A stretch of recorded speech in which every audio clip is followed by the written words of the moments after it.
మిథున రాశి.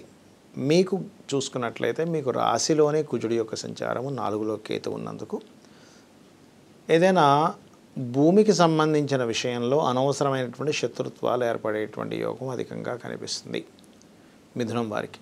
పెద్ద మొత్తంలో ధనాన్ని ప్రత్యేకంగా మీరు 27, 28 తేదీలు ఏదైనా మనీ ట్రాన్స్ఫర్ చేసేటప్పుడు కాస్త జాగ్రత్తగా ఉండండి.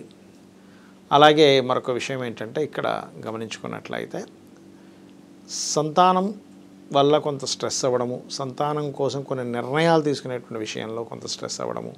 కాకపోతే ఇక్కడ దశమ స్థానంలో అధిక గ్రహాలు ఉన్నందుకు ఉద్యోగ అవకాశాలు కోకొల్లలుగా వస్తాయి మీకు.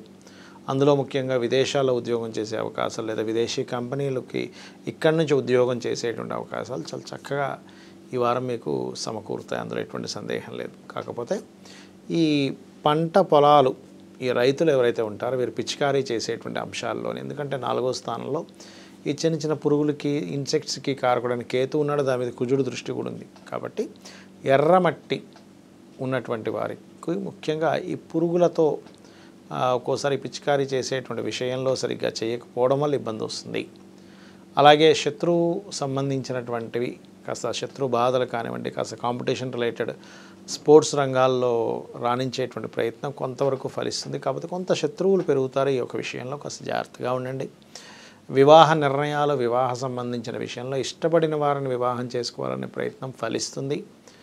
కాకపోతే కాస్త భాగ్యస్థానంలో శనుండి అతను కూడా 29వ తేదీకి దశమంలోకి వెళ్తున్నాడు. కాబట్టి ఇక్కడ ఎప్పటి నుంచో మీ యొక్క టాలెంట్ని చూపించేటువంటి అవకాశం ఇప్పుడు వస్తుంది.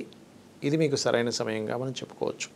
ఇక మీరు చేయవలసినటువంటి దేవతా ఆరాధన లలితాంబిక అమ్మవారి యొక్క రహస్య నామాలు ఎక్కువగా చేసుకోండి, మరియు లక్ష్మీ అష్టోత్తరం చేసుకోవచ్చు.